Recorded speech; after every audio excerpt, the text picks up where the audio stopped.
देश में जब भी चुनाव होते हैं तो लाखों ईवीएम में करोड़ों वोट कास्ट यानी दर्ज किए जाते हैं। आपने भी कभी न कभी या हमेशा ही वोट किया होगा और वोट करने के बाद सोचा होगा कि अब जल्दी से रिजल्ट आए और पता चले कि कौन जीता कौन हारा। खैर, रिजल्ट का इंतजार तो हर किसी को होता है, लेकिन क्या आपने कभी ये सोचा है कि आपने जो वोट किया है उसकी गिनती होती कैसे है? मतलब कि पूरे देश के अलग अलग राज्यों के अलग अलग लोकसभा और विधानसभा क्षेत्रों में जो अलग अलग पोलिंग बूथ होते हैं उनके ईवीएम के वोट काउंट कैसे किए जाते हैं? नहीं जानते हैं और जानना चाहते हैं तो इस वीडियो में आपको सब जानने को मिलेगा। हेलो एंड वेलकम, मैं हूं शुभम और आप देख रहे हैं स्विच। साल 2004 के बाद से लेकर अब तक हर लोकसभा चुनाव में वोटिंग ईवीएम के जरिए ही होती है। लोकसभा के अलावा विधानसभा और ज्यादातर निकायों में भी अब ईवीएम का ही इस्तेमाल देखा जाता है। मतलब कि आपका वोट ईवीएम में रिकॉर्ड होता है। इस वीडियो में भी हम आपको ईवीएम में वोटों के रिकॉर्ड होने से उसकी काउंटिंग तक के पूरे प्रोसेस के बारे में बताएंगे। अब जिन लोगों ने अब तक वोट नहीं किया है उनकी जानकारी के लिए एक बार ये समझ लेते हैं कि ईवीएम में आपका वोट कैसे रिकॉर्ड होता है। उसके बाद जानेंगे कि ईवीएम में पड़े वोटों की गिनती कैसे होती है और एक बार ईवीएम से वोटिंग होने और उनकी काउंटिंग होने के बाद इनका क्या होता है। देखिए, ईवीएम यानी कि इलेक्ट्रॉनिक वोटिंग मशीन, मतलब कि एक ऐसी मशीन जिसमें आप किसी कागज या किसी पर्चे पर ठप्पा ना लगाकर केवल एक बटन दबाकर अपना वोट दर्ज करते हैं। भारत में ईवीएम को बनाने का काम दो सरकारी कंपनियों के पास है। ये कंपनियां हैं बेंगलुरु की भारत इलेक्ट्रॉनिक्स लिमिटेड यानी BEL और दूसरी है हैदराबाद की electronic corporation of India limited यानी ECIL। इस ईवीएम में दो यूनिट होती हैं, एक कंट्रोल यूनिट और दूसरी बैलेट यूनिट। बैलेट यूनिट पर सारे उम्मीदवारों के नाम और उनके चुनाव चिन्ह लगे होते हैं और साथ में बटन भी दिया होता है जिसे दबाकर वोट किया जाता है। दूसरा जो कंट्रोल यूनिट होता है वो चुनाव अधिकारी के पास होता है। इसके बटन चुनाव अधिकारी दबाता है। मतलब ये बटन दबाते ही बैलेट यूनिट एक्टिव हो जाता है और वोट डाला जाता है। वोट डालने के बाद जो बीप की आवाज़ आती है, इससे पता चलता है कि वोट डल चुका है। एक आदमी के वोट डलने के बाद चुनाव अधिकारी दोबारा से कंट्रोल यूनिट से बटन दबा देता है और दूसरा वोटर आकर अपना वोट दे देता है। तो कुछ इस तरह से एक एक कर सभी के वोट रिकॉर्ड कर लिए जाते हैं। यहाँ अब एक सवाल आता है कि एक ईवीएम में कितने कैंडिडेट के कितने वोट स्टोर किए जा सकते हैं। देखिए, एक ईवीएम में एक बार में 2000 वोट्स को रिकॉर्ड किया जा सकता है।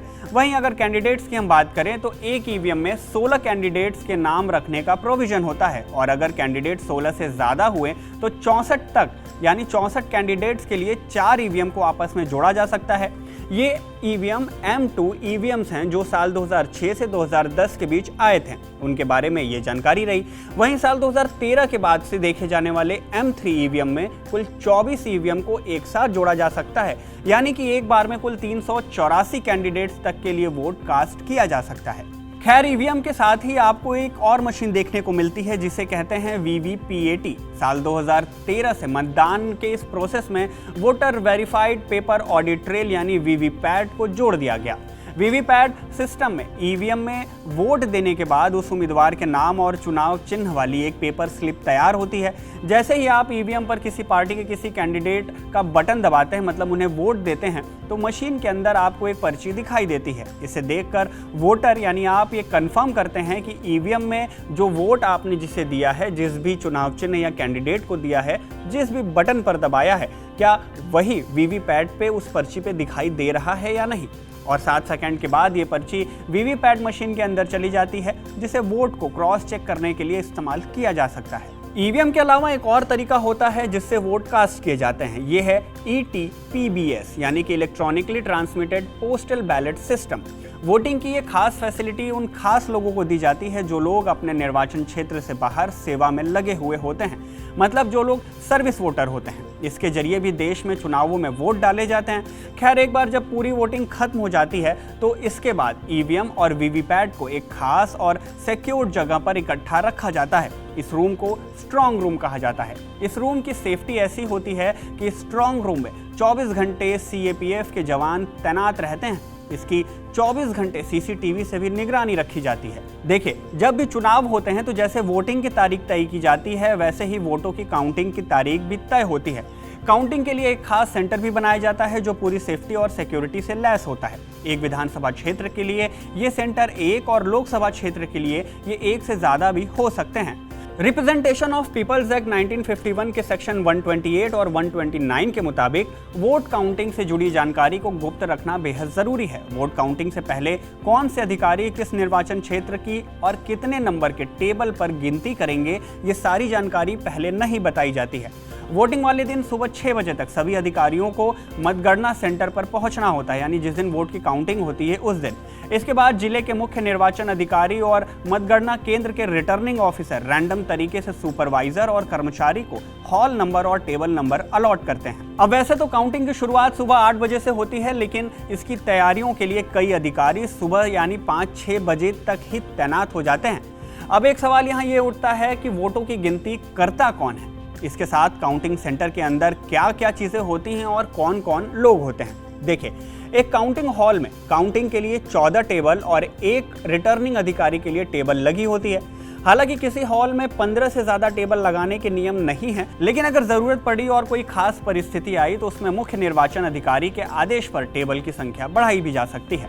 अब सवाल आता है कि ये टेबल्स किसके लिए होते हैं, मतलब इन पर कौन बैठता है। देखिए, एक काउंटिंग हॉल में कुल 14 काउंटिंग असिस्टेंट और 14 काउंटिंग सुपरवाइजर होते हैं। ये टेबल इन्हीं लोगों के लिए होती है।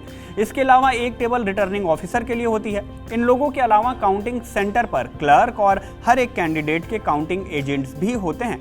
इन सब के अलावा हर एक सेंटर में एक ब्लैक बोर्ड भी लगा होता है।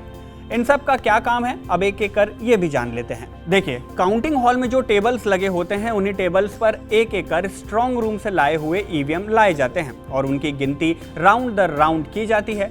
ईवीएम के कंट्रोल यूनिट में एक टोटल बटन होता है जिसे दबाने पर उस ईवीएम में दर्ज वोट्स के टोटल नंबर को देखा जा सकता है। ध्यान देने वाली बात यहाँ ये है कि यहाँ केवल ईवीएम के सीरियल नंबर के हिसाब से टोटल वोट का डाटा दिखता है, ना कि कैंडिडेट को कितना वोट मिला ये पता चलता है। इसके बाद काउंटिंग असिस्टेंट और काउंटिंग सुपरवाइजर इनकी लिस्टिंग करते जाते हैं। नियम के हिसाब से हर एक राउंड में एक बार में 14 ईवीएम मशीनों की ही गिनती होती है और गिनती के बाद कैंडिडेट्स और वोट की कैलकुलेशन कर दी जाती है और इन सब के बाद जो आंकड़ा होता है उसे ब्लैक बोर्ड पर लिख दिया जाता है।